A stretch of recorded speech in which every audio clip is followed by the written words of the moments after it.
Hello, Year 4, it's Miss Samra here. So I will be recording your teaching points for this week's English. So by the end of the week, we would have all written a fact file about the lovely Frida Kahlo. So we're going to be writing a fact file about our inspirational person for this term. Do you know who she is? And of course, you've already said her name, it's Frida Kahlo. But do you know anything about her? What we'll be doing from now on is just giving you an overview of what each lesson will entail. So, lesson one will be I know the features of a fact file. By the end of lesson two, you should know how to use adverbials and proper nouns. By the end of lesson three, you should know how to use subordinating conjunctions. By the end of lesson four, you should know how to organise your paragraph writing into paragraphs. And in lesson five, you should know how to edit to improve your work. So nothing new apart from the subordinating conjunctions, but we have done this before. So you've got your spelling starter there. You've got 3 minutes to write them down as many times as you can. Then wipe them down or turn over the piece of paper if you don't have a whiteboard at home.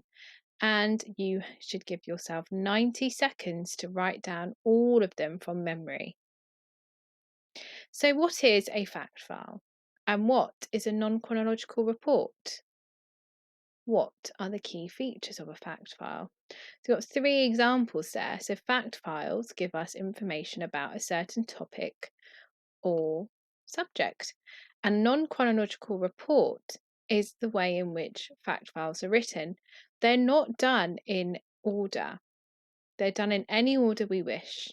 So pandas here, what do pandas look like? What do pandas eat? You can put it in any order you want. It's not saying how pandas are born or when they're children or when they're adults. It's not giving us stage by stage. It's just giving us areas of the panda's life and then putting it in order, in any order. So non-chronological.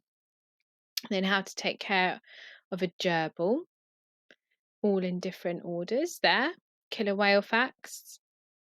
So it's all there for you to see. Think about the key features though. What key features can you see in those 3 examples? Have a think. So, what I'd like you to do now is you've got a shark fact file there, just as another example to show you what they look like. I would like you to watch the clip below. So, pause this video, watch the clip, and then come back. Hopefully, you would have learned that the key features of a fact file are you need a title at the top, so the main heading, a brief introduction about the topic, subheadings, information organised into paragraphs, some information written in boxes or bullet points, factual language and information throughout. So remember when we did that fact and opinions lesson before Christmas, you need to make sure all the facts you share are completely true. It has to be written in third person because you're writing about someone else and not you. And you have to use a formal tone throughout, so no abbreviations. Here is another example that I'd like to show you, and it's been colour coordinated. So in red, you've got the title, which tells the reader what your report is about. In orange, it gives an introduction about giving the reader some brief information about the topic. So you can see the orange, but it's not very clear. It's where it says the pyramids were tombs that were built for the pharaohs, the kings. Green, use organisational devices to structure your text. For example, subheadings or bullet points. Use a formal tone. The size of the pyramid is believed to signify the level of importance of the person entombed inside.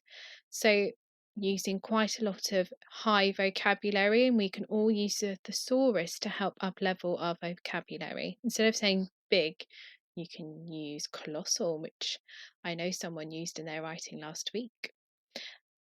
Use technical or topic language. So you've got pyramids, mummified, pharaoh, that links to the ancient Egyptians. So it has to link to the topic and end with a summary. So your ending paragraph will just end what Frida Kahlo's work was all about. So that's the structure we're going to look at this week. So here is the structure. The introduction should be who Frida Kahlo is and what Kahlo is and what she is famous for. Your second subheading should be about her early life, where Frida is from, her childhood, and her family. Subheading 3 should be later life, so her education, her job, and life events. And in the last paragraph, which will be your summary, you're going to talk about her artwork and why she made them.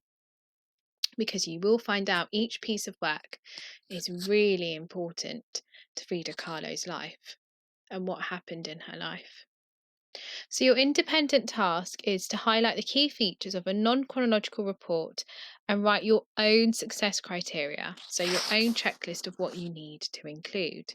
So I'm going to show you, this will be saved on the pupil portal, but this is the task that you need to do. So you don't have to print it if you don't have a printer. This is the task. You're going to look through this fact file. This is what a good one looks like. And I'd like you to go back to this slide and check. This will be your success criteria. Check that fact file that I've just shown you, which is also on the pupil portal, all of those features are on there. Okay? And then you can upload that to Class Dojo. So good luck.